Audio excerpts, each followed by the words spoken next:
আসসালামু আলাইকুম। গত ক্লাসে আমরা বলেছিলাম প্রাণীর শ্রেণীবিন্যাসের ভিত্তি। এই টপিক আছে টোটাল 16টি। এই 16টি টপিক আমরা আজকে পড়ব। দেহের আকার থেকে পৌষ্টিক নালী।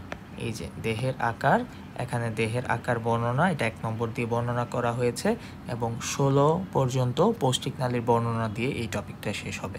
আজকের ক্লাসে আমরা ঠিক এই 16টা টপিক নিয়ে আলোচনা করব এবং আজকে প্রথম টপিক নিয়ে আমি ঠিক প্রথম টপিকটা এতটুকু, এবং এটা খুবই ইজি যে প্রাণীর আকার অনুযায়ী দুটা ভাগে ভাগ করা হয়েছে। একটা হচ্ছে আণুবীক্ষণিক প্রাণী, একটা বৃহত্তর প্রাণী। আণুবীক্ষণিক প্রাণী মানে কি? যেটা অণুবীক্ষণ যন্ত্র ছাড়া দেখা যায় না, এটা হচ্ছে এক ধরনের জীবাণু। তোমরা আস্তে আস্তে চাইলে মুখস্থ করতে পারো। এবং নামটা বৃহত্তর প্রাণী, যেটা আমরা চোখে দেখতে পারি, মানুষ, বিড়াল, গরু, ছাগল যা আছে। এখানে তারা গিনিপিগের এক্সাম্পল দিয়েছে এবং তুমি চাইলে যে কোনো কিছু এক্সাম্পল দিতে পারো। এখন আমরা দ্বিতীয় অংশটা নিয়ে আলোচনা করব, সেটা হচ্ছে সংগঠন ক্রমমাত্রা। সংগঠন ক্রমমাত্রা টপিকটা ঠিক এতটুকু পর্যন্ত, এবং এই জিনিসটা কি সেটা নিয়ে আলোচনা করার আগে আমি একটা ছোট্ট জিনিস নিয়ে আলোচনা করব। সেটা হচ্ছে আমরা সবাই জানি আমাদের জীবদেহ কোষ দিয়ে গঠিত। কোষ, এটা হচ্ছে একটা কোষ দিয়ে গঠিত কোষ, এটা একটা কোষ এবং এটা হচ্ছে দুইটি কোষ একসাথে। যখন এভাবে অসংখ্য কোষ একসাথে যুক্ত হয়ে যে কোনো একটি কাজ করে, সেটাকে আমরা বলি কি? টিস্যু।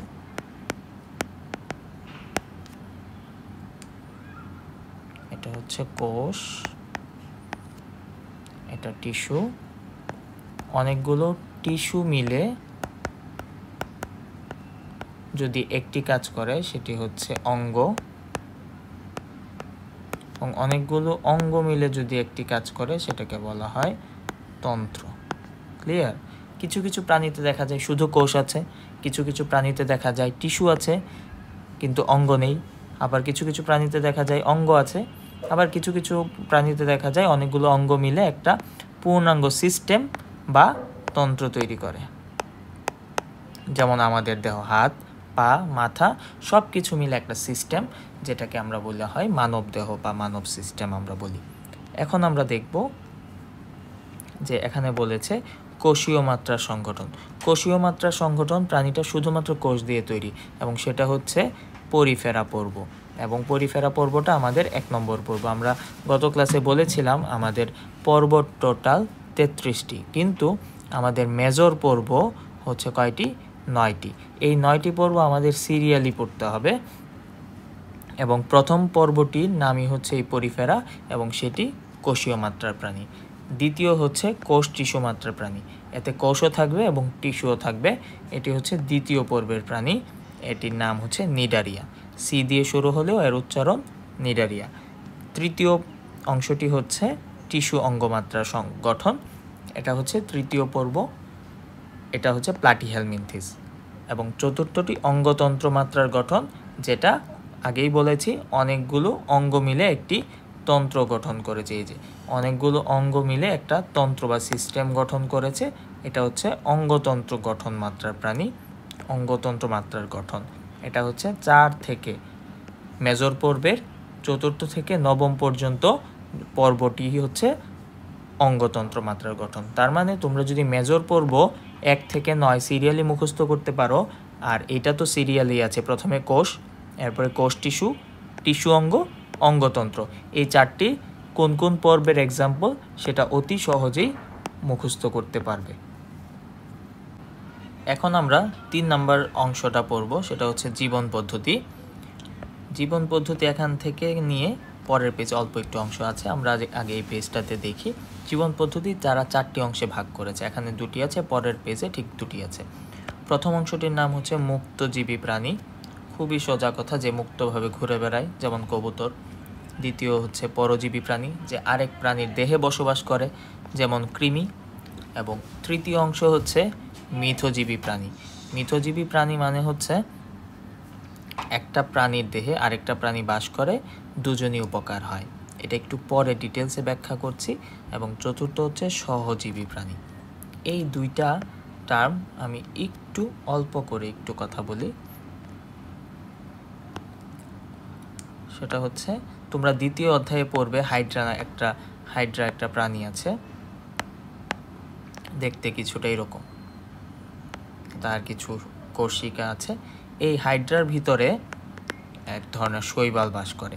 এই হাইড্রা থেকে শৈবালটা উপকার হয়, আবার শৈবালটা থাকার কারণে হাইড্রা উপকার হয়। কিভাবে? শৈবালটা হচ্ছে শর্করা তৈরি করে সালোক সংশ্লেষণের মাধ্যমে। এই শর্করা হাইড্রা গ্রহণ করে এবং হাইড্রা যে রেচন পদার্থ ত্যাগ করে নাইট্রোজেন, সেই নাইট্রোজেন আমার এই শৈবালটি গ্রহণ করে, সে উপকৃত হয়। এটাকেই বলা হয় মিথজীবী। এটাকে কি বলা হয়? মিথজীবী। এবং আরেকটি হচ্ছে এইটা আমরা বললাম মিথজীবী, হাইড্রা এবং এই যে দেখো ক্লোরোহাইড্রা। এই যে তোমাদের যদি দেখাতে চাই, হাইড্রা এবং শৈবালের মিথজীবিতা, এটাকে বলা হয় মিথজীবী। দুইজনই উপকার হয়। আর সহজীবী হচ্ছে এরা উপকার হতেও পারে, নাও পারে, কিন্তু মূল কথা তারা কেউ কাউকে ক্ষতি করবে না, ক্ষতিগ্রস্ত হবে না, উপকৃত না হলেও কাউকে ক্ষতি করবে না। এখন আমরা পড়ব 4 নম্বর টপিক, ক্লিভেজ এবং ভ্রূণীয় বিকাশ। এই পেজে বর্ণনা করা আছে ক্লিভেজ, পরবর্তী পেজে বলা আছে ভ্রূণীয় বিকাশ। এবং ক্লিভেজ জিনিসটা কি সেটা আমরা যদি বলি, আমাদের শুক্রাণু ডিম্বাণুর মিলনের ফলে কি তৈরি হয়? জাইগোট। জাইগোট থেকে কি তৈরি হয়? 2টা কোষ তৈরি হয়। 2টা কোষ থেকে 4টা কোষ তৈরি হয়। 4টা থেকে 8টা, 8টা থেকে 16টা, এভাবে কোষ বাড়তে বাড়তে বহুকোষী কোষ তৈরি হয় এবং এটিকে বলা হয় ভ্রূণ।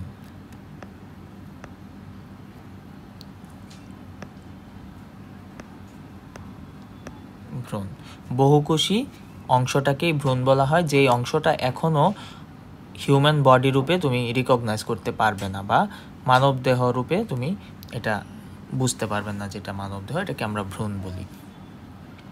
তো এই যে একটা কোষ থেকে 2টা কোষ, 2টা কোষ থেকে 4টা কোষ, এই বিভাজন প্রক্রিয়াটাকেই বলা হচ্ছে ক্লিভেজ।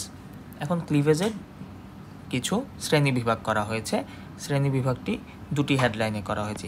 এটা একটা অংশ এবং এর পরে নিচে আরেকটা অংশ। এই অংশটা যদি বর্ণনা করতে চাই, এই অংশতে আছে অনির্দিষ্ট ক্লিভেজ এবং নির্দিষ্ট ক্লিভেজ। আমরা আগেই বলেছি যে ভ্রূণ মানে কি? অনেকগুলা কোষ যখন একত্রে মিলিত হয় তখন তাকে আমরা ভ্রূণ বলি। যেমন অনেকগুলা কোষ যখন বিভাজিত হয়ে হয়ে হয়ে হয়ে একটা পিণ্ড আকারের মতো ধারণ করেছে, সেটাকে আমরা কি বলি? ভ্রূণ। বলতে পারো মার্বেলের মতো একটা গোলাকার অংশ গঠন করে, এটি হচ্ছে ভ্রূণ। তো দেখা যায় তা আমাদের ভ্রূণ পরবর্তীতে হয়েই তো মানুষ রূপে আমরা তৈরি হয় মানুষ। কিন্তু দেখা যায় কিছু কিছু কোষ ভ্রূণের একদম শুরু থেকেই নির্ধারিত থাকে যে এই কোষটা আমাদের হাত তৈরি করবে, বা এর আশেপাশের কোষ মিলে হাত তৈরি করবে, এর আশেপাশের কোষ মিলে পা তৈরি করবে, এই আশেপাশের কোষ মিলে আমার মাথা তৈরি করবে। এটা যখন ভ্রূণ তৈরি হওয়ার শুরু থেকেই ফিক্স থাকে তখন সেটাকে আমরা বলি নির্দিষ্ট ক্লিভেজ। নির্দিষ্ট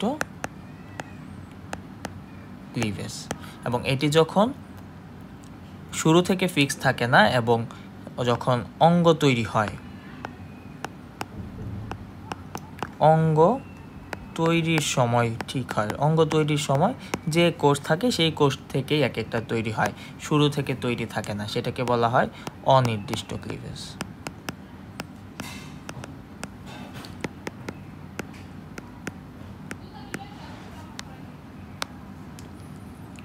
এই যে দেখো যে অনির্দিষ্ট ক্লিভেজ, যে বিকাশমান কোষগুলোর ভবিষ্যৎ পরিণতি, আমাদের যে কোষগুলো বিকাশমান হচ্ছিল, বৃদ্ধি পাচ্ছে, এগুলাই বিকাশমান কোষগুলোর ভবিষ্যৎ পরিণতি অঙ্গ গঠন করার সময় নির্ধারিত হয়, মানে অঙ্গ লাস্টে গিয়ে নির্ধারিত হয় অনির্দিষ্ট ক্লিভেজ। নির্দিষ্ট ক্লিভেজ বিকাশমান কোষগুলোর ভবিষ্যৎ পরিণতি ভ্রূণের প্রাথমিক পর্যায়ে নির্ধারিত হয়। তো আমরা আগেই বলেছি প্রাথমিক পর্যায়ে যেটি নির্ধারিত হয় বা শুরুতে যেটি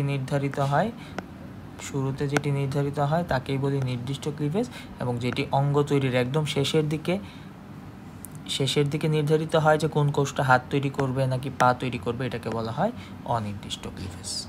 আরেকটি হচ্ছে বিভাজন তলের উপর ভিত্তি করে আবার 3 ভাগে ভাগ করা হয়েছে। এই টপিকটি হচ্ছে ঠিক এতটুকু। এটা হচ্ছে অরীয় ক্লিভেজ, দ্বিপার্শ্বীয় ক্লিভেজ এবং সর্পিল ক্লিভেজ। ক্লিভেজ মানে আমরা জেনেছি যে একটা কোষ থেকে বহুকোষী ভ্রূণ তৈরি হওয়ার যে প্রক্রিয়া, সেটাই হচ্ছে ক্লিভেজ। এবং অরীয় শব্দটার অর্থ কি? অরীয় শব্দের অর্থ হচ্ছে গোল, বা তোমরা যদি মনে রাখতে চাও ফুটবলের মতো 3D চিত্র। আমরা খাতার 2D চিত্র আমরা এটা ভালো দেখাতে পারি না। তো অরীয় ক্লিভেজ মানে এই যে দেখো, দুইটা কোষ থেকে 4টা কোষ, 4টা কোষ থেকে 8টা কোষ, 8টা কোষ থেকে 16টা কোষ, 16টা কোষ থেকে 32টা কোষ, এভাবে বাড়তে বাড়তে, এবং কোষগুলো তো এমনভাবেও বাড়তে পারতো লম্বালম্বি হয়ে 4টা থেকে 8টা, 8টা থেকে 16টা, কিন্তু অরীয় ক্লিভেজে বলেছে যে এই লম্বালম্বি না বেড়ে সে হচ্ছে ঠিক ফুটবলের মতো একটা গোলাকার পিণ্ডের মতো বৃদ্ধি পায়। এটাই হচ্ছে অরীয় ক্লিভেজ। এবং দ্বিপার্শ্বীয় ক্লিভেজ কেমন? এখানে বলা হয়েছে দ্বিতীয় বিভাজন পর্যন্ত অরীয় ক্লিভেজ। মানে কি? মানে হচ্ছে প্রথম বিভাজন, দ্বিতীয় বিভাজন, এই দুটো পর্যন্ত সে গোলভাবেই বৃদ্ধি পেয়েছে, বাট এর পরের যত বিভাজনগুলো আছে সেগুলো যে কোনো একটা সেন্টারকে রেখে, ঠিক মানব দেহ যেমন ডান বামে বিভক্ত, ঠিক তেমনই এটা ডানে সমান অংশ, বামে সমান অংশ বিভক্ত হয়ে সুন্দরভাবে কোষগুলো বৃদ্ধি পেয়েছে। এটা হচ্ছে দ্বিপার্শ্বীয় বিভাজন। দ্বিপার্শ্বীয় মানে কি? দ্বি মানে হচ্ছে দুই, পার্শ্বীয় মানে হচ্ছে পাশে, তার মানে দুই পাশে সমানভাবে বিভাজনকে দ্বিপার্শ্বীয় বিভাজন বলা হয় বা ক্লিভেজ বলা হয়। এখন আসি সর্পিল বিভাজন। সর্পিল মানে হচ্ছে সাপ। তো সাপের মতো বিভাজন, যেটা একটু কোনাকুনি বা আড়াআড়িভাবে বিভক্ত হয়, সেটাই হচ্ছে সর্পিল বিভাজন। এই যে একটু বাঁকা করে বিভাজিত হয়, সেটা হচ্ছে ঠিক সর্পিল বিভাজন। আমরা বলেছিলাম যে এই 4 নম্বর টপিকে 2টি টপিক, একটি হচ্ছে ক্লিভেজ এবং দ্বিতীয়টি হচ্ছে ভ্রূণীয় বিকাশ। এখান থেকে শুরু হয়ে আমরা এতটুকু ক্লিভেজ অংশটা পড়লাম। এই যে দেখো ক লেখা আছে, এটা ক্লিভেজ, এবং এর পরের পেজে আমরা ভ্রূণীয় বিকাশ অংশটা পড়ব। ভ্রূণীয় বিকাশ, এই যে দ্বিতীয় টপিক ভ্রূণীয় বিকাশ 2টি অংশে ভাগ করা হয়েছে। এটা প্রোটোস্টোমিয়া, ডিউটেরোস্টোমিয়া। এটা নিয়ে খুব বেশি ইম্পর্টেন্ট না, তবে যতটুকু জানতে হবে সেটা আমি একটা চিত্রে দেখাচ্ছি তোমাদের। এই যে দেখো,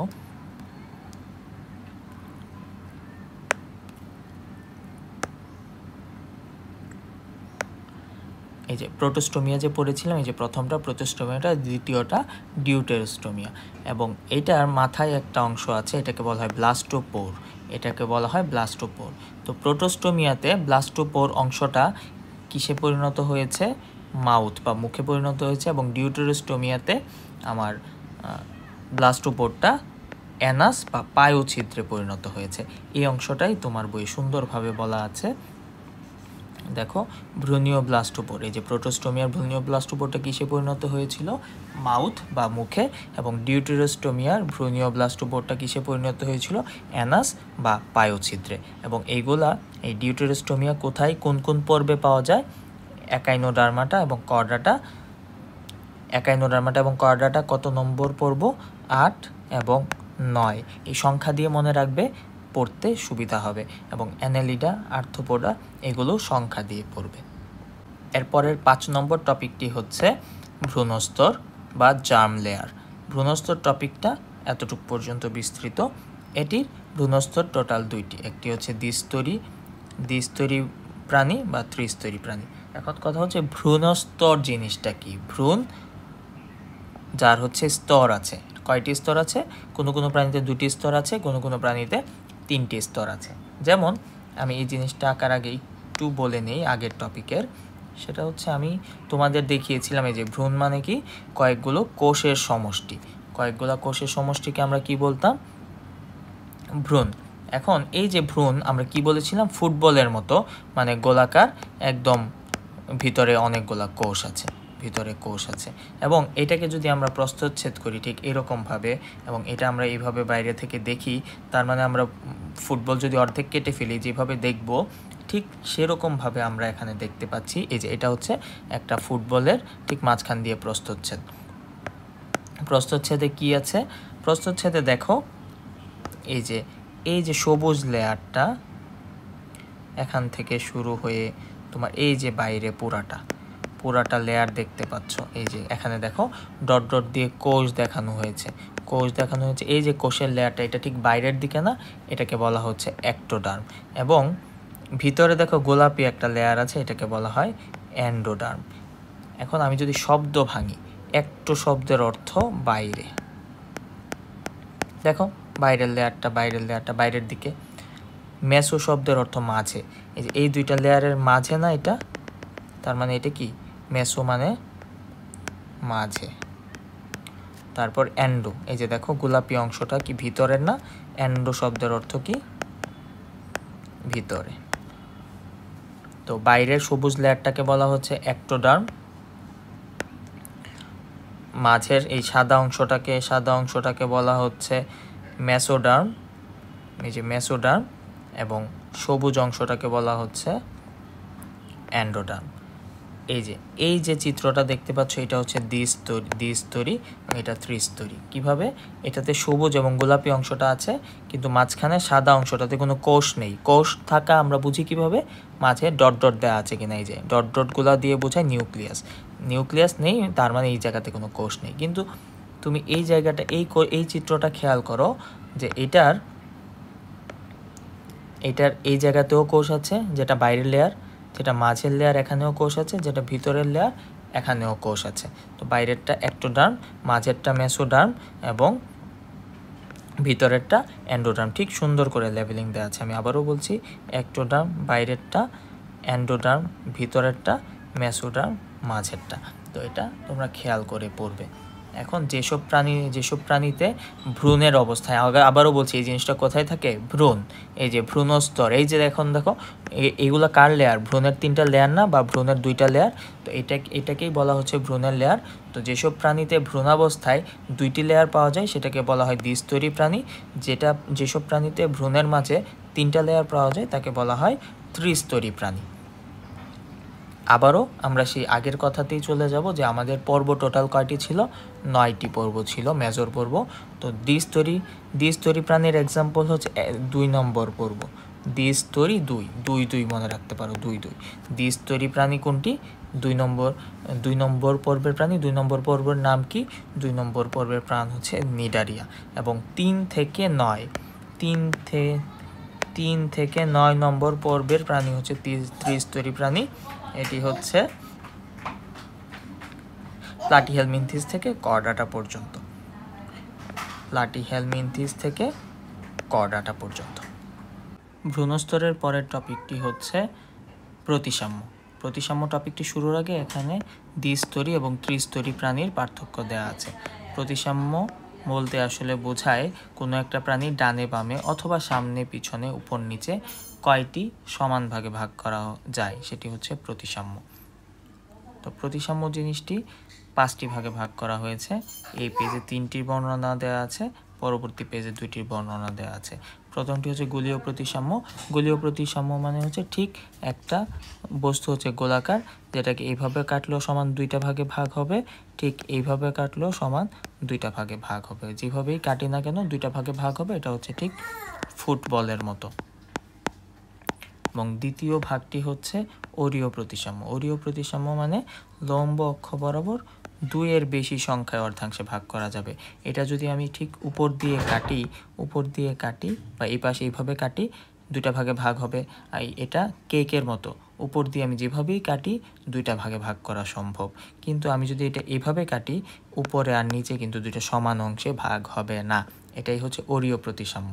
এখন অরীয় প্রতিসাম্যে যখন 2টা এরকম কোষিকা থাকে, এখানে তো অসংখ্য কোষিকা, যখন 2টা থাকে তখন এটাকে ঠিক 4টি অংশে ভাগ করা যাবে। কিভাবে? এই যে দেখো, উপর দিয়ে কেকের মতো কেটে ফেলছে, এই বরাবর ছুরি চালাইছে এবং এই বরাবর ছুরি চালানো হয়েছে দ্বিতীয়বার। তো এটা হচ্ছে 4টি অংশে ভাগ করা হয়েছে, প্রাণীদের 4টি সমান অংশে ভাগ করা হয়েছে। এটি হচ্ছে দ্বিঅরীয় প্রতিসাম্য। এর পরের পেজে যদি আমি বাকি 2টো অংশ দেখতে চাই, একটা হচ্ছে দ্বিপার্শ্বীয় প্রতিসাম্য, একটা অপ্রতিসাম্য। দ্বিপার্শ্বীয় প্রতিসাম্য ঠিক মানুষের মতো। এই যে দেখো, প্রজাপতির ঠিক ডানে এবং বামে ঠিক 2টি অংশ, মানুষের ঠিক ডানে এবং বামে ঠিক দুটি সমান অংশ, এই কারণে এটাকে দ্বিপার্শ্বীয় বলা হয়। দ্বিপার্শ্বীয় প্রতিসাম্য, দুই পাশে সমান অংশে বিভক্ত। এবং অপ্রতিসাম্য মানে কি, তুমি যেদিক দিয়ে কাটো না কেন এটাকে দুইটা ভাগে ভাগ করতে পারবে। এই যে দেখো, আমি যদি এইভাবে দুইটা ভাগে ভাগ করতে চাই, এটা কিন্তু সমান অংশে ভাগ করা যায় না। এটা এভাবে আমি কাটি, সমান অংশে ভাগ করা যাবে না। আবার এটাকে আমি ঠিক এইভাবে ভাগ করতে চাই বা এইভাবে ভাগ করতে চাই, কোনোভাবেই সমান দুইটা ভাগে ভাগ করা যাচ্ছে না। এটা হচ্ছে অপ্রতিসাম্য প্রাণী। পরবর্তী টপিক হচ্ছে খণ্ডকায়ন। খণ্ডকায়ন টপিকটি ঠিক এতটুকু পর্যন্ত বিস্তৃত। এবং খণ্ডকায়নে কি আছে, খণ্ডকায়ন শব্দটা দেখেই বুঝতে পারছি যে খণ্ড খণ্ড থাকে। একটা হচ্ছে সমখণ্ডকায়ন বিশিষ্ট, এটা হচ্ছে অসমখণ্ডকায়ন বিশিষ্ট। সমখণ্ডকায়নের একটা খুব কমন এক্সাম্পল আমরা সবাই চিনি, যে কেঁচো। কেঁচোর প্রত্যেকটা অংশ আমরা দেখতে পারি না, ছোট ছোট অংশে বিভক্ত। যেমন দেখো, এই যে এখানে একটা কেঁচুর খণ্ডকায়ন দেখানো হয়েছে। এই অংশটা একটা, এই অংশটা একটা, এই অংশটা একটা, প্রত্যেকটা খণ্ড দেখো সমান। এটাকে বলা হয়েছে সমখণ্ডকায়ন। এবং অসমখণ্ডকায়ন বলা হয়েছে আর্থ্রোপোডা প্রাণী, আর্থ্রোপোডা পর্বের প্রাণী। আর্থ্রোপোডা পর্বের প্রাণীর একটা এক্সাম্পল হচ্ছে এই যে ঘাসফড়িং। ঘাসফড়িংয়ের পায়ের এই অংশটা টান দিলে ছিঁড়ে চলে আসবে, এই অংশটা টান দিলে ছিঁড়ে চলে আসবে, ডানা টান দিলে ছিঁড়ে চলে আসবে। তারপর মাথা যদি আমি আলাদাভাবে টান দিই, ছিঁড়ে চলে আসবে। এটাকে বলা হচ্ছে, এবং এটার প্রত্যেকটা অংশ আলাদা, এই কারণে এটাকে বলা হয়েছে অসমখণ্ডকায়ন। এবং এখানে ক এবং খ দিয়ে দুটি অংশে ভাগ করা দেখানো হলেও তারা আরেকটি অংশ নিচে দেখিয়েছে যে অখণ্ডকায়িত, মানে কোনো প্রাণী খণ্ডায়ন করা যায় না। এটি হচ্ছে সমুদ্র তারা, এটি কোনো খণ্ডে বিভক্ত না। এবং এর পরবর্তী অংশ হচ্ছে অঞ্চলায়ন। অঞ্চলায়ন টপিকটা এতটুকু পর্যন্ত বিস্তৃত, এবং পরবর্তী পেজে অল্প কিছু একটা অংশ আছে। অঞ্চলায়ন থেকে যেটা পড়তে হবে যে টেগমাটাইজেশন, এটার ইংলিশটা জানতে হবে। এটার ইংলিশের মাঝে আমি একটু দেখাই যে টেগমা মানে হচ্ছে প্রত্যেকটা অঞ্চল। ঘাসফড়িংয়ে কী অঞ্চল দেখো, টেগমা 1, টেগমা 2, টেগমা 3। তো টেগমা বলতে তারা বুঝিয়েছে একটা অঞ্চল, যেমন এখানে মাথা একটা অঞ্চল, তারপরে বুক বা বক্ষ একটা অঞ্চল, পেট বা উদর একটা অঞ্চল, তিনটা অঞ্চলে বিভক্ত। এখানে দেখো ঠিক সেম ঘাসফড়িং যদি আমরা বলি, এই যে ঘাসফড়িং অথবা তেলাপোকা বা আরশোলা আমরা যাকে বলি, অথবা মৌমাছি, ঠিক সেম তিনটা অংশে বিভক্ত, যেমন মাথা বা মস্তক, বক্ষ বা বুক, উদর বা পেট, এটা ইংলিশ হচ্ছে অ্যাবডোমেন। এই তিনটা অংশে বিভক্ত। এবং ঘাসফড়িং নিয়ে তোমাদের ডিটেলস আলোচনা চ্যাপ্টার 2 অর্থাৎ দ্বিতীয় অধ্যায়ে আরও ভালো আলোচনা এবং বিস্তারিত আলোচনা করা হয়েছে। এখন আমরা দেখব পরবর্তী টপিক, উপাঙ্গ এবং প্রান্তিকতা। উপাঙ্গ অংশটা আমরা যদি শব্দটা ভাঙতে চাই, উপাঙ্গ শব্দটা হচ্ছে উপ প্লাস অঙ্গ। এটা দিয়ে বোঝায় অঙ্গ থেকেও ছোট যে অংশ, সেটাকে বলা হয় উপাঙ্গ, ছোট অঙ্গ। যেমন ছোট অঙ্গ কি আছে, অ্যান্টেনা, স্টাইল, পাখনা, ডানা, এগুলো হচ্ছে উপাঙ্গ। এরপর আসি প্রান্তিকতা। প্রান্তিকতা জিনিসটা কি, প্রান্তিকতাতে কি কি আছে? প্রান্তিকতা মানে কি, কোনো একটা প্রান্ত, যেমন বাংলাদেশের প্রান্ত কি, টেকনাফ টু তেঁতুলিয়া আমরা বলি। তো এই অংশটা আমরা যদি বলতে যাই সম্মুখ পশ্চাৎ, মানে মাথার অংশ সম্মুখ, পায়ের অংশ পশ্চাৎ। তারপরে পৃষ্ঠীয় অঙ্কীয়, পৃষ্ঠীয় মানে পিঠের দিক, এটা মনে রাখবো, পৃষ্ঠীয় মানে পিঠের দিক, পিঠের দিক। এবং অঙ্কীয় মানে হচ্ছে বুকের দিক,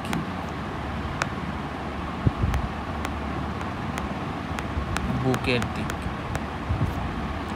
আর পার্শ্বীয় মানে হচ্ছে আমাদের দুপাশের তল। এটা আমি একটা চিত্র দিয়ে বোঝাতে চাই। যেমন দেখো, এখানে আমি একটু নতুনভাবে এঁকে দেখাই, যে আমি যদি একটা মানুষ আঁকি,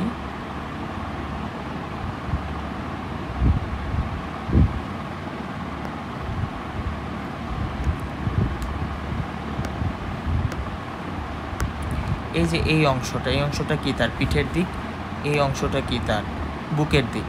তো আমরা পিঠের দিককে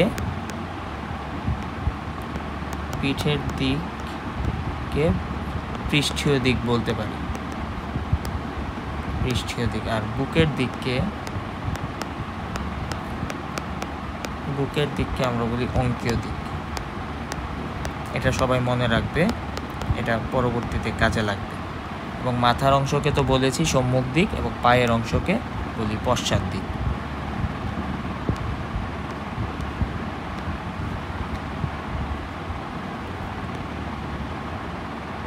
এখন তল নিয়ে আলোচনা করি। তলের মাঝে তল টপিকটা, তিনটা তল এখানে আলোচনা করা হয়েছে। একটা হচ্ছে মধ্যরেখীয় তল, সম্মুখ তল, অনুপ্রস্থ তল। আমি যদি একটি মানুষ আঁকাই এখানে,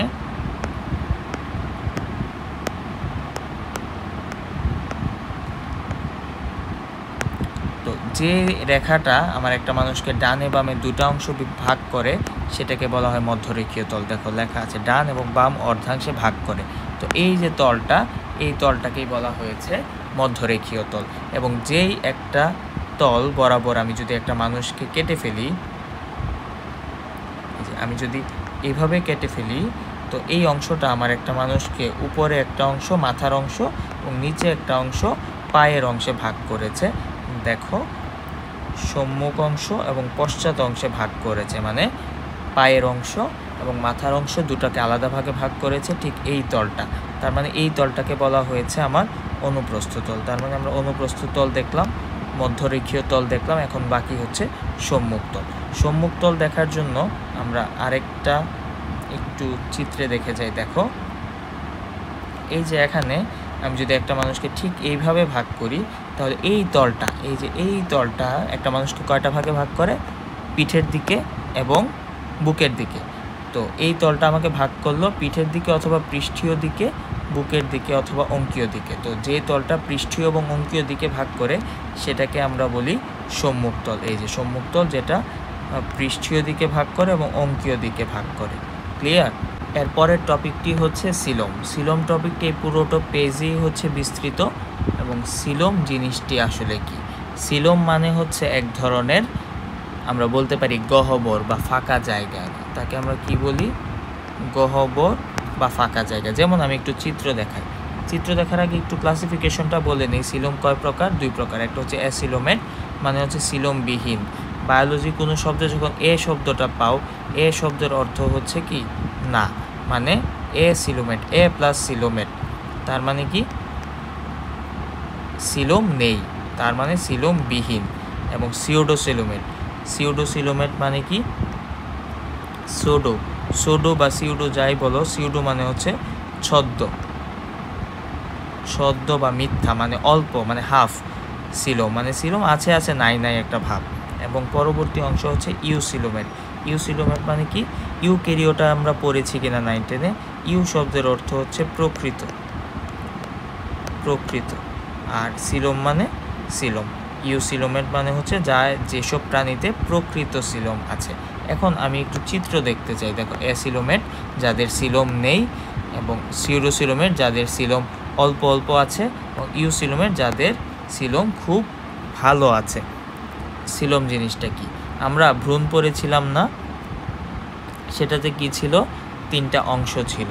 যেমন দেখো এই যে এক্টোডার্ম, মানে বাইরের লেয়ার। এই যে নীল অংশটা হচ্ছে বাইরের, চারপাশে এক্টোডার্ম। তারপরে এন্ডোডার্ম, ভিতরের লেয়ার, হলুদ অংশটা। এই যে এখানে দেখো হলুদ অংশটা এন্ডোডার্ম, নীল অংশটা এক্টোডার্ম। আবারও দেখাচ্ছি এই চিত্রে এন্ডোডার্ম ভিতরের অংশ এবং এক্টোডার্ম বাইরের অংশ। এখন এই দুইটার মাঝখানের যে লাল লাল অংশগুলো, আমি অ্যাসিলোমেটের কথা বলছি। এই অ্যাসিলোমেটের এই যে লাল লাল অংশগুলোর মাঝখানে কিন্তু কোনো ফাঁকা জায়গা নেই, সবগুলোই লাল লাল অংশ দিয়ে ডট ডট দিয়ে পূর্ণ। এই অংশটা আসলে কি? এই অংশটা কোষ দিয়ে পূর্ণ। এই অংশটাকে কি বলা হয়েছে? দেখো প্যারেনকাইমা। প্যারেনকাইমা নামক কোষ দিয়ে এই এক্টোডার্ম এবং এন্ডোডার্মের মাঝে এই প্যারেনকাইমা কোষ গঠিত। এবং এই যে এটার মাঝে আবার একটা অঙ্গ আছে, এই অঙ্গটাকে বলা হয়েছে মেসোডার্মার অঙ্গ। তার মানে এটাতে কিন্তু এই যে এই লেয়ারটি এবং ভিতরের লেয়ারটির মাঝ বরাবর কিন্তু কোনো প্রকার গহ্বর নেই বা ফাঁকা জায়গা নেই। এই কারণে এটা হচ্ছে অ্যাসিলোমেট। এরপরে হচ্ছে সিউডোসিলোমেট, মানে অল্প অল্প আছে কিন্তু প্রকৃত সম্পূর্ণ গহ্বর নেই। যেমন এই যে আমাদের এক্টোডার্ম, বাইরের দিকের লেয়ারটা, এন্ডোডার্ম, ভিতরের লেয়ারটা, এটার মাঝখানের যে এই অংশটা পুরাটাই হচ্ছে মেসোডার্ম। তো মেসোডার্মের ভিতরে একটা অঙ্গ আছে, এটাকে এই কারণে বলা হয়েছে মেসোডার্মাল অঙ্গ, এবং এটার চারপাশে পেশি আবরণী বিস্তৃত আছে, এটাকে বলা হয়েছে মেসোডার্ম পেশি। তো যার কারণে এই যে ফাঁকা জায়গাটা সম্পূর্ণ না, গহ্বরটা সম্পূর্ণ আবৃত করে রাখে না, এটাকে বলা হয় সিউডোসিলোমেট। সিউডোসিলোমেটটা আরও ভালো বুঝতে পারবে আমি যখন ইউসিলোমেটটা পড়াবো।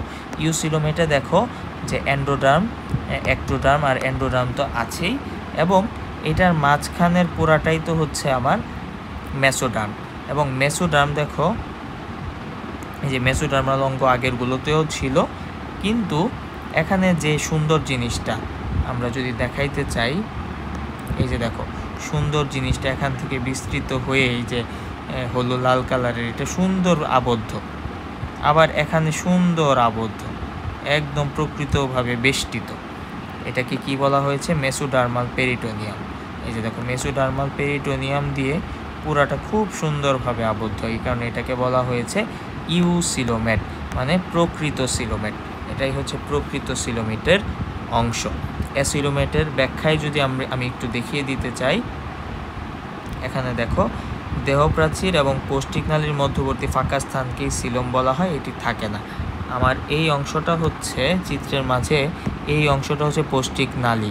এই যে দেখো একটা পোকা থেকে এই এতটুকু অংশ কেটে এই অংশটা দেখানো হয়েছে এবং মাঝখানে একটা ফাঁকা রেখেছে। এটার মাঝে আসলে কি আছে? এই যে এইটা হচ্ছে তার দেহপ্রাচীর, এটার মাঝখানে সে যে খাবার খায় ভিতরের নলটা, তো এই যে খাবার খাওয়ার নলটাকে বলা হয় পৌষ্টিক নালীও বলা হয়। তার মানে পৌষ্টিক নালী এবং দেহপ্রাচীরের মাঝখানের লেয়ারটাকেই তো আমরা সিলোম বলছি। এই যে দেখো পৌষ্টিক নালীর মধ্যবর্তী ফাঁকা স্থান, এটা কিছু থাকে না। সিউডোসিলোমেটে কি থাকে? সিউডোসিলোমেটে কখনো পূর্ণ কোষস্তর থাকে, আবার কখনো থাকে না। ইউসিলোমেটে কি থাকে? ইউসিলোমেটে আমরা যেটা দেখিয়েছিলাম চিত্রের মাধ্যমে, সম্পূর্ণ পেরিটোনিয়াম স্তরে আবৃত থাকে। আমি যদি এই চিত্রটা আবার বলতে চাই, এই যে পেরিটোনিয়াম, মেসোডার্মাল পেরিটোনিয়াম, মানে মেসোডার্ম লেয়ারে পেরিটোনিয়ামের পুরা লেয়ার দিয়ে আবৃত থাকে, এই কারণে এটাকে ইউসিলোমেট বলা হয়েছে। এবং ইউসিলোমেটকে আবার দুই ভাগে ভাগ করা হয়েছে, এবং অপর নামগুলো জানতে হবে। ইউসিলোমেটের আরেকটি নাম কি? প্রকৃত সিলোমেট। সিউডোসিলোমেটের আরেকটা নাম কি? অপ্রকৃত সিলোমেট। এবং অ্যাসিলোমেটের আরেকটি নাম তো বলেছি, সিলোমবিহীন। এবং প্রকৃত সিলোমেটকে কয় ভাগে ভাগ করা হয়েছে? দুভাগে। একটা হচ্ছে সাইজোসিলোমেট, একটা হচ্ছে এন্টেরোসিলোমেট। সিলোমের গুরুত্ব নিয়ে এখানে আলোচনা করা হয়েছে। এরপরের টপিক হচ্ছে সংবহনতন্ত্র। সংবহনতন্ত্রে কি আছে? আমাদের সারা শরীরে আমরা যে খাবার খাই, খাবার খাওয়ার পর এই শরীরের পুষ্টিটা আমার হাত পর্যন্ত বা পা পর্যন্ত কে নিয়ে যায়? আমাদের রক্ত নিয়ে যায়। কিন্তু সব প্রাণীর দেহ কি রক্ত নিয়ে যায়? উত্তর হচ্ছে না। কিছু কিছু প্রাণীর দেহে এটা নিয়ে যায় পানি, কিছু কিছু নিয়ে যায়, একে বলা হয় পানি সংবহনতন্ত্র, এবং আমাদের নিয়ে যায় রক্ত, এটাকে বলা হয় রক্ত সংবহনতন্ত্র। রক্ত সংবহনতন্ত্র। রক্ত সংবহনতন্ত্র আবার দুই রকম, একটা হচ্ছে বদ্ধ রক্ত সংবহনতন্ত্র, হচ্ছে মুক্ত রক্ত সংবহনতন্ত্র। সংবহন মানেই কি? সংবহনতন্ত্র, সংবহন মানেই হচ্ছে পরিবাহিত হওয়া, পরিবাহিত হওয়া, পরিবাহিত হওয়া। তো আমাদের রক্ত অনবরত পরিবাহিত হতে থাকে। তো বদ্ধ আর মুক্ত মানে কি আমি এটা একটু বলতে চাই। আমাদের দেহ, আমাদের এটা যদি একটা মানুষ হয়, মানুষের ভিতরে হার্ট এবং রক্তনালী ছাড়া এ রক্ত কখনোই এর বাইরে আসে না, এটাকে বলা হয় বদ্ধ, মানে রক্তনালীর ভিতরে বদ্ধ, রক্তনালীর ভিতরে বদ্ধ। আমি আবারও বলছি, রক্তনালী এবং হার্টের ভিতরে রক্তগুলো আবদ্ধ থাকে, একে বলা হয় বদ্ধ সংবহনতন্ত্র। এবং কিছু প্রাণীতে দেখা যায় রক্তগুলো হার্ট এবং রক্তনালিকা ছাড়াও এর বাইরে টিস্যু রসে বা টিস্যুর ফাঁকা ফাঁকা জায়গায় চলে আসে, একে বলা হয় মুক্ত সংবহনতন্ত্র। এরপরের টপিক হচ্ছে কঙ্কাল। কঙ্কালে কি আছে? যেমন আমাদের কঙ্কাল হাড় দিয়ে তৈরি, আবার অনেকের কঙ্কাল যেমন হাড় বা অস্থি, অনেকের কঙ্কাল তরুণ অস্থি দিয়ে তৈরি। আবার যে প্রথম পর্বটা আছে, 9টি মেজর পর্ব, প্রথম পর্ব এটার নাম কি? পরিফেরা। তো পরিফেরার কঙ্কালকে আবার বলা হয় স্পিকিউল। এভাবে বিভিন্ন পর্বের বিভিন্ন কঙ্কাল বা স্কেলিটনের নাম দেয়া আছে। তো এটা একটু রিডিং দিয়ে পড়বা, সোজা জিনিস, ঠিক আছে। এরপরের টপিকটার নাম হচ্ছে নটোকর্ড। নটোকর্ড টপিকটা এই পর্যন্ত আছে। তো নটোকর্ড জিনিসটা আসলে কি? নটোকর্ড মানে হচ্ছে এক ধরনের, আমরা মেসোডার্ম পড়েছি না, মেসোডার্ম উদ্ভূত আমাদের 3টা লেয়ার ছিল, এর মাঝের লেয়ারটার নাম হচ্ছে মেসোডার্ম। তো মেসোডার্ম থেকে যদি উদ্ভূত একটি দণ্ড হয়, সেই দণ্ডটাকে আমরা কি বলি? এই যে দেখো একটা দণ্ড, এই দণ্ডটা মেসোডার্ম থেকে আগত হয়েছে এবং এটার নামই হচ্ছে নটোকর্ড। তো নটোকর্ড আমাদের দেহে ভ্রূণাবস্থায় বা আজীবন থাকতে পারে, যে কোনো একটা সময় থাকলেই হবে। তো নটোকর্ড উপস্থিতির উপর ভিত্তি করে, নটোকর্ডের উপস্থিতির উপর ভিত্তি করে প্রাণীকে দুভাগে ভাগ করা হয়েছে, নন কর্ডেড এবং কর্ডেড। কর্ডেড কাদের বলে? যাদের জীবনের কখনোই নটোকর্ড থাকে না, সেটা ভ্রূণাবস্থায় হোক অথবা আজীবন হোক, কখনোই থাকবে না, কখনোই না, তাদেরকে বলা হয় নন কর্ডেড। এবং নন কর্ডেডের এক্সাম্পলগুলো যদি বলতে চাই, 1 থেকে 8 এবং কর্ডেড হচ্ছে 9। তার মানে 9টি মেজর পর্বের 1 থেকে 8ই হচ্ছে তোমার নন কর্ডেড, এবং লাস্টেরটি 9 নাম্বার পর্বের নাম হচ্ছে কর্ডাটা। এই 9 নম্বরটিকে বলা হয়েছে কর্ডেড, এবং নন কর্ডেড 1 থেকে 8। এবং কর্ডাটা কাকে বলে? জীবনের কোনো না কোনো সময়, সেটা হতে পারে ভ্রূণাবস্থায়, হতে পারে আজীবন, কোনো একটা সময় যদি কোনো একটা প্রাণীর দেহে নটোকর্ড এই অঙ্গটি থাকে, তাহলেই আমরা তাকে কি বলবো? কর্ডেড বলবো। এই যে নটোকর্ড থাকে তাদেরকে কর্ডেড বলে। সেটা হতে পারে জীবনের কোনো একটা সময়, হয়তো বা আর নেই, সেটাও তাকে আমরা কর্ডেড বলবো, অথবা আজীবন তার দেহে নটোকর্ড আছে, সেটাও আমরা তাকে কর্ডেড বলবো। এখন এটার ব্যাখ্যায় পরের লাইনে বলা আছে যে কর্ডেডকে আবার কয়টি ভাগে ভাগ করা হয়েছে? 3টি ভাগে ভাগ করা হয়েছে। কি কি? একটি হচ্ছে ইউরোকর্ডাটা, সেফালোকর্ডাটা, ভার্টিব্রাটা। 3টার আলোচনা খুবই সোজা। যাদের নটোকর্ডটা শুধুমাত্র কোথায় থাকে? লার্ভা দশায় থাকে। ভ্রূণাবস্থায় যখন লার্ভা দশায় একটা দশা থাকে, যে দেখো না, যে লার্ভার মতো চলাচল করে কিছু অংশ, লার্ভা পরবর্তীতে বড় হয়, তো এদের নটোকর্ডটা শুধুমাত্র লার্ভা দশায় থাকে। আর নটোকর্ডটা শীর্ষ প্রান্ত থেকে পুচ্ছ প্রান্ত, পুচ্ছ শব্দের অর্থ মানে হচ্ছে লেজ, পুচ্ছ মানে হচ্ছে লেজ। তো একটা প্রাণী শীর্ষ বা মাথা থেকে লেজ পর্যন্ত বা পুচ্ছ পর্যন্ত যদি নটোকর্ড থাকে, তবে তাকে বলা হয় সেফালোকর্ডাটা। আর ভার্টিব্রাটা কাকে বলে? নটোকর্ড পরিবর্তিত হয়ে কিসে রূপান্তরিত হয়? মেরুদণ্ডে। এটা আমি একটু লিখে দিতে চাই, নটোকর্ড পরবর্তীতে কি হয়? মেরুদণ্ড।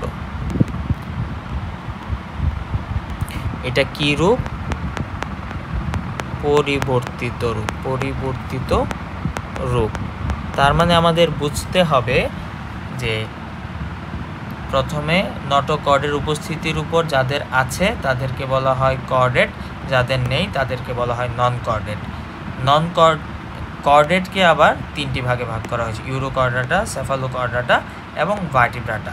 ইউরোকর্ডাটা শুধুমাত্র লার্ভা দশায় থাকে, সেফালোকর্ডাটা কোনো একটা প্রাণীর মাথা থেকে লেজ পর্যন্ত বা পুচ্ছ পর্যন্ত থাকে, এবং ভার্টিব্রাটার নটোকর্ডটা রূপান্তরিত হয়ে, এই যে এই অংশে ভার্টিব্রাটার নটোকর্ড রূপান্তরিত হয়ে কিসে পরিণত হয়?